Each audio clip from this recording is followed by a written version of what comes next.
What's going on, everybody? This is Clint with the Die Hard MMA podcast. This podcast was filmed exclusively for odds.com. Be sure to click the link below. Check it out. We've got everything that you need over there. We've got you covered for every sport. Thank you so much for the support and good luck on all your action this week. We're getting to the top of the list here, my friend. We've got a middleweight fight. Kelvin Gastelum taking on Ian the Hurricane Heinisch. And this is one that I'm having a hard time wrapping my brain around. Kelvin Gastelum is on an 0-3 run, and he finds himself cemented as a minus 200 favorite yet again, which strikes me as a little bit odd. So he's 16-6. Ian Heinisch is 14-3. And I know Kelvin gave Israel Adesanya the business, but that is his claim to fame right now. That's what everybody is relying on to sell this guy. He's done nothing.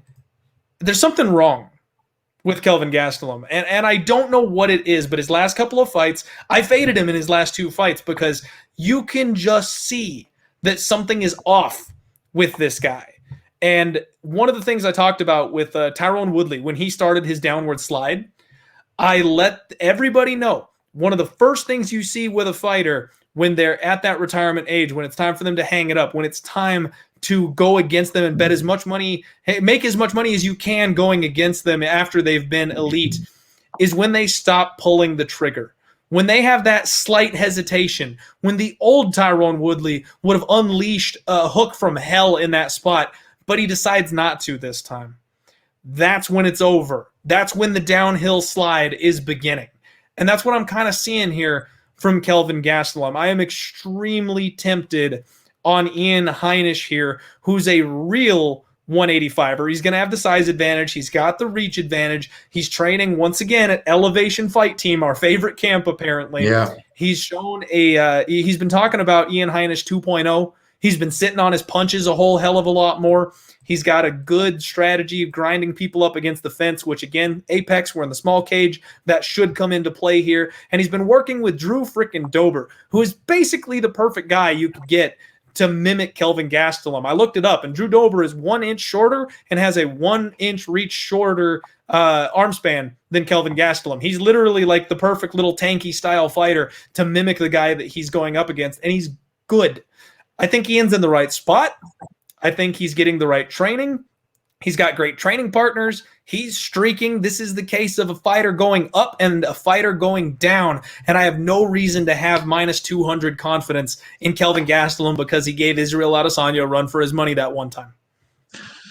Yeah, these are certainly two ships passing in the night. I don't know how good I feel about the Mearshart first round knockout because Mearshart made it a whopping like 6 seconds in the fight after that.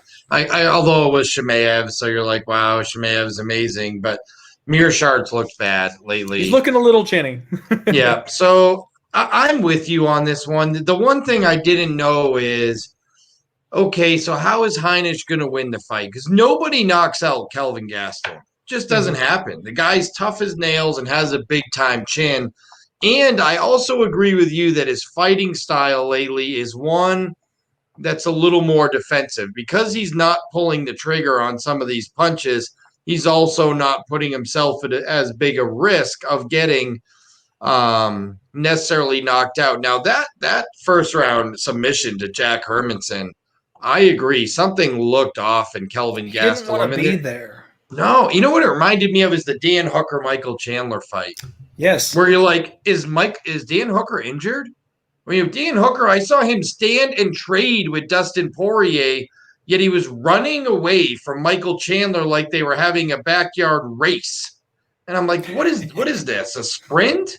Like, it wasn't Dan Hooker. So you're wondering, was there a really terrible game plan that just kind of went sideways, or did he just not have it that night and not want to be there?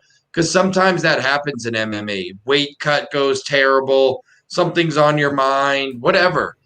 Wow, did Kelvin Gastelum not want to be there in his last fight in a very important fight? And I get and you talked about it earlier. At some point, you get a shot at the title, you get to that pinnacle, and you get close. What do you do after that? In the case of Kelvin Gastelum, who's turn around and get submitted in a minute by Jack Hermanson, a guy who normally doesn't have exactly Ken Shamrock like ground game, who heel hooked him in a minute. Like, wow. Yeah, and I'm not sure what to make of it. And somebody in the chat here mentioned that everybody likes Ian Heinisch, and honestly, that's the reason I haven't locked in a bet yet. Yeah. I'm sitting here staring at it funny because I'm going, look, the bookmakers know exactly what we're talking about. They're not dumb people. Vegas wasn't built on fools. And last week, I did quite well fading those big chalky favorites because everybody was betting those big chalky favorites. Nobody's betting Kelvin Gastelum this week. Nobody. So why is he a big chalky favorite? And this is the thing that's kind of got me spooked. I'm doing a mental gymnastics here because I want to bet Ian Heinisch. He feels like the side. He seems like the side. But this is put up or shut up for Kelvin Gastelum. He's on an 0-3 run. He's in the wrong weight class. If he ever wants to get back to the title, this is the fight that he must win. He may even get cut from the UFC. They're looking to reduce paychecks and getting rid of someone who's highly paid, highly touted, offload them to Bellator. That's what they've been looking to do with a lot of people. But I just can't get that weird spider senses tingling feeling off of the back of my neck. So I'm very, very, very tempted on Ian the Hurricane Heinisch right now. But I'm not quite going to pull the trigger just yet. And let's say this. If you knew both guys were 100% into this fight, I'm not sure you'd want Ian Heinisch. I mean, Heinisch always felt like he was a level behind where Kelvin Gastelum is. And that's kind of my problem. Is a 85% Kelvin Gastelum still better than an Ian Heinisch? I don't know. He might be. Yeah, he might be. These are the type of guys he used to beat: slower, plodding, exactly strikers. Michael Bisping, Jacare Souza, who is kind of a plotter. These are actually the kind of guys where, at middleweight at least, Gastelum's been able to use his speed advantage. That's very true. And honestly, the speed may factor here because Ian is not the fastest man at 185. So even though he's got a 1-inch reach advantage, Kelvin's speed may very well come into play and in a big way. I don't know. I'm twisted on this one, guys. So for now, tentatively, I'm going to say that it's dog or pass, but it's probably just pass or pass because I feel like there's something here that we don't know. And I don't want to put my money in a vulnerable spot where it should be easier to play than this. I say this all the time on the show, folks. When it comes to MMA, if it looks too easy, it's too easy. If that bet just is screaming at you, it's right here. It's a cupcake in the window. You can smell it. It's wafting to you. It takes you back to your grandma's house in your brain. You just want to reach out and grab it. That's the one that's the trap. And that's really how I feel about this fight right now. So I'm not going to bet Ian. I'm going to sit on it.